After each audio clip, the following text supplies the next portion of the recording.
O primeiro deles, o primeiro fragmento, se chama A Imaginação Sociológica de Wright Mills.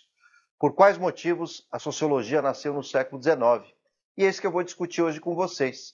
Mas quem tiver interesse em assistir os próximos, que serão Bem-vindos ao Positivismo de Comte, A Ordem, o Progresso e a Sociedade Industrial, é o fragmento 2. O fragmento 3, Entenda as leis dos três estados ou estágios de Comte.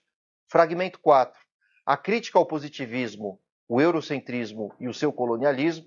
Fragmento 5, Conhecendo de perto Durkheim, um dos pais da sociologia, que é herdeiro de Comte e um dos pais da própria sociologia. E fragmento 6, Compreenda as famosas divergências entre Durkheim e Marx sobre a origem do capitalismo. Então, se você tiver interesse, nos siga aqui no nosso canal do YouTube, faça a sua inscrição, ou então faça a nossa assinatura no Clube de Estudos, vale a pena, a gente tem vários aforismos sobre Marx, Weber, Nietzsche, entre tantos outros. Tudo bem? Vamos começar?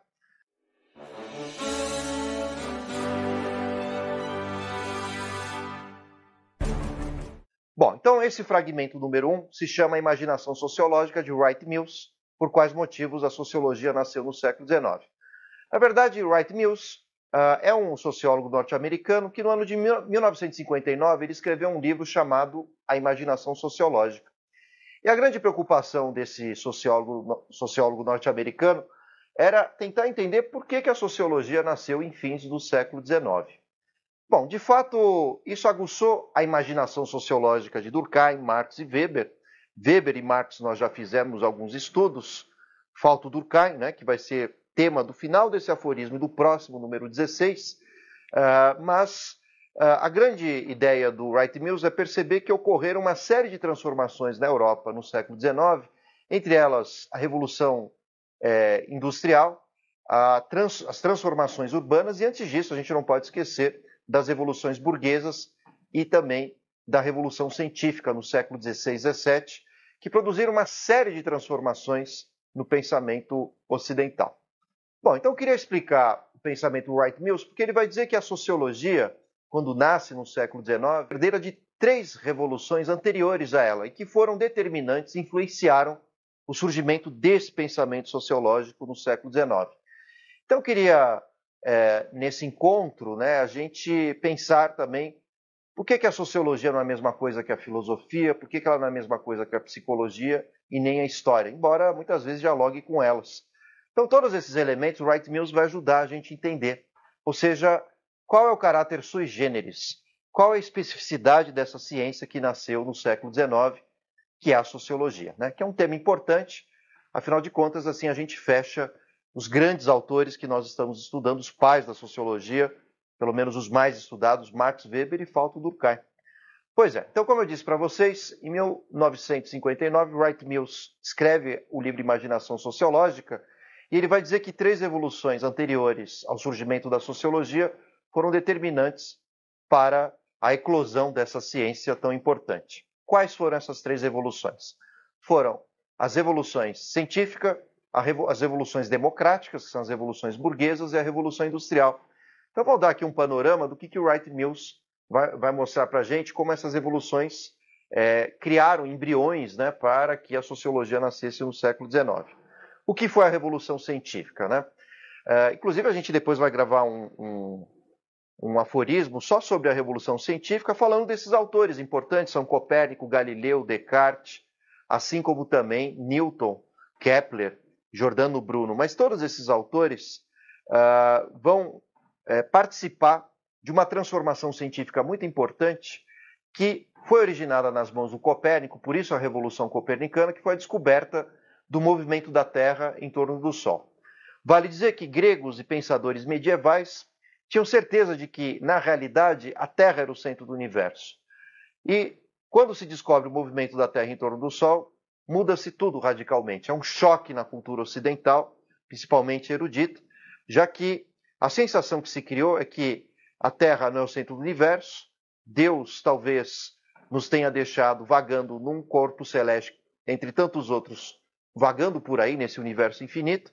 Então isso fez com que a ciência deixasse de dar explicações meramente divinas, como era o caso da escolástica, a ciência medieval, que de fato achava que a ordem do universo era uma ordem divina, e a partir de agora a revolução científica passa a buscar explicações humanas, humanistas, ou seja, o próprio Renascimento, né, no século XV, trabalha com essa ideia, né, o homem medida de todas as coisas. E a revolução científica também parte desse princípio de que nós temos que nos basear em princípios racionais dados pelo próprio ser humano, e essa é uma influência importante sobre o surgimento da sociologia no século XIX. Afinal de contas, os sociólogos jamais dão explicações meramente naturais ou meramente divinas, ou seja, não se pode dizer, nem Marx, Weber e Durkheim, eles jamais vão dizer que existe pobreza ou riqueza porque Deus quis ou a natureza fez o indivíduo dessa forma. A mesma regra vale para as revoluções democráticas, as revoluções burguesas, vai dizer o Wright Mills, porque a ordem medieval que existia, e existiu mais ou menos até o século XVII, XVIII, era a ideia de que o senhor é senhor e o servo é servo e o rei é rei, porque é uma ordem divina, o famoso direito divino. Deus assim entendia que devia ser dessa forma. No entanto, a Revolução Gloriosa em 1688 na Inglaterra, a Revolução Americana, que ocorreu 10 anos da Revolução Francesa, que foi em 1789, enfim, essas três revoluções mostraram para a burguesia que os sistemas políticos do mundo não são construções divinas, muito menos naturais. Lembre-se que Aristóteles dizia que o homem é um animal político por natureza. Os pensadores modernos, e que ajudaram a constituir as revoluções burguesas, eles vão dizer que a política é uma ordem humana, é uma arte humana. Todo modelo político emana dos seres humanos, da sua criatividade, de contratos. Inclusive, a gente vai gravar depois aforismos sobre o contratualismo, que vai influenciar as revoluções burguesas, mostrando que a política e a ordem política, ela não tem outra origem a não ser os próprios seres humanos. E essa é uma ideia importante que vai nutrir a sociologia. Volto a dizer, a sociologia não dá explicações divinas ou naturais. São as próprias relações sociais que nos ajudam a interpretar a sociedade. E, finalmente, a Revolução Industrial, que também influenciou bastante a sociologia. Por que, afinal de contas? Vejam que a Revolução Industrial, que tem o seu principal boom no século XIX, embora tenha surgido na Inglaterra em fins do século XVII, vai dizer Hobsbawm, vejam que essa revolução, a industrial, ela não estava escrita nas estrelas, nem no horóscopo, nem na Bíblia, nem na natureza humana. Ou seja, os sociólogos vão se surpreender com o fato de que, em questão de poucos anos, poucas décadas, 80, 60 anos, paisagens que eram totalmente dominadas por um cenário rural, por um cenário camponês, se modificaram radicalmente. Surgiram as multidões, as chaminés das indústrias, surgiram também os processos de urbanização. Então, tudo isso chocou bastante os três grandes sociólogos, que a gente chama de três porquinhos, Marx, Weber e Durkheim, que então se preocuparam em entender como que se deu esse processo de transformação da sociedade. E o que fica evidente é que esse processo não é divino nem natural. Então, diante disso, a gente consegue alcançar algumas características essenciais da sociologia. Por que ela não é filosofia? Por que ela não é história? E por que ela não é a mesma coisa que a história? Vamos começar com a briga da sociologia com a filosofia. Vale dizer que, até antes do surgimento da sociologia, no final do século XIX, a maioria dos filósofos davam explicações naturais ao mundo e ao ser humano. Então, por exemplo, Aristóteles, na Antiguidade, dizia que o escravo e o senhor são o que são porque a natureza determinou dessa forma. O sociólogo não aceita esse tipo de explicação, acabamos de ver isso. Para o sociólogo, as desigualdades, se há senhores, escravos, trabalhadores ou burgueses, isso é fruto das próprias relações sociais. Ou seja, as relações sociais dão origem aos comportamentos sociais. Jamais a natureza, jamais Deus.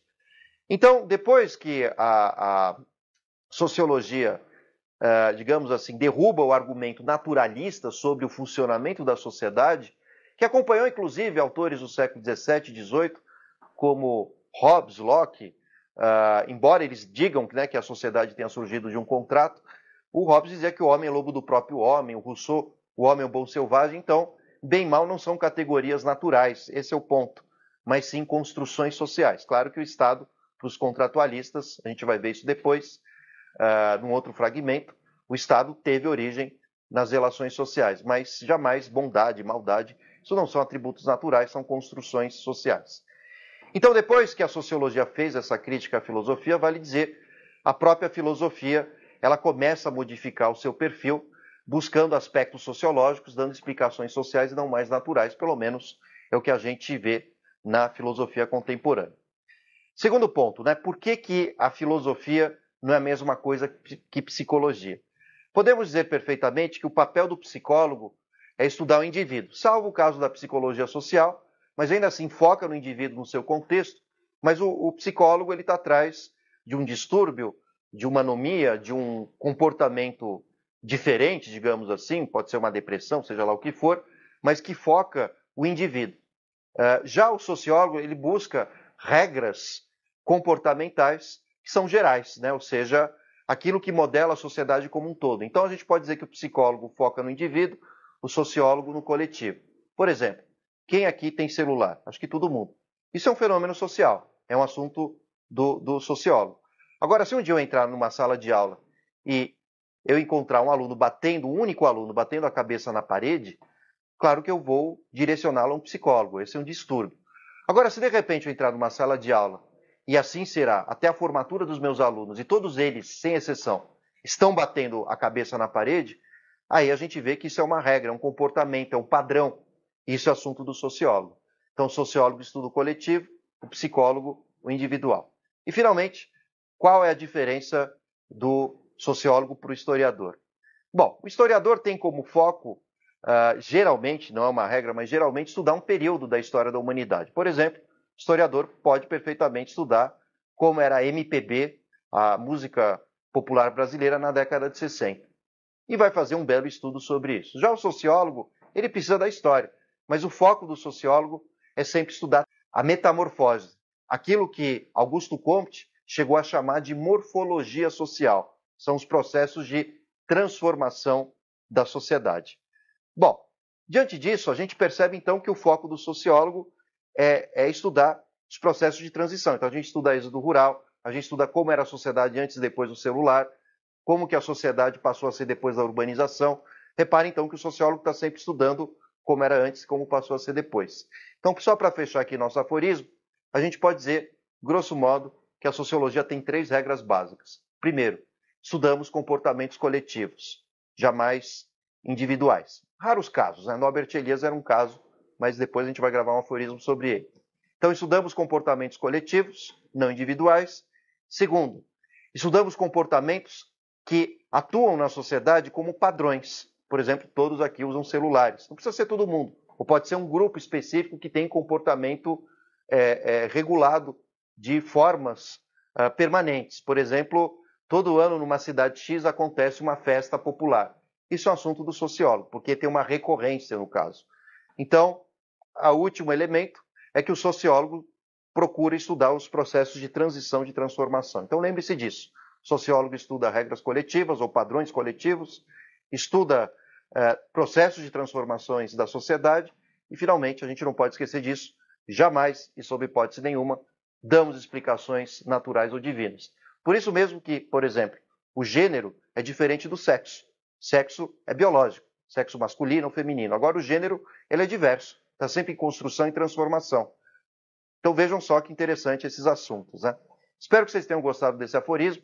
Foi o nosso aforismo introdutório, número 15, e essa foi o nosso primeiro fragmento, na verdade. E depois, no próximo fragmento, só pegando meu papelzinho aqui, a gente vai estudar o positivismo do Comte. Comte inaugura a ciência sociologia, embora ele nunca tenha dado aula de sociologia, nem se preocupado em desenvolver essa ciência propriamente dita. Mas ele criou a palavra, e que vai influenciar muito Durkheim no final do século XIX. Muito obrigado.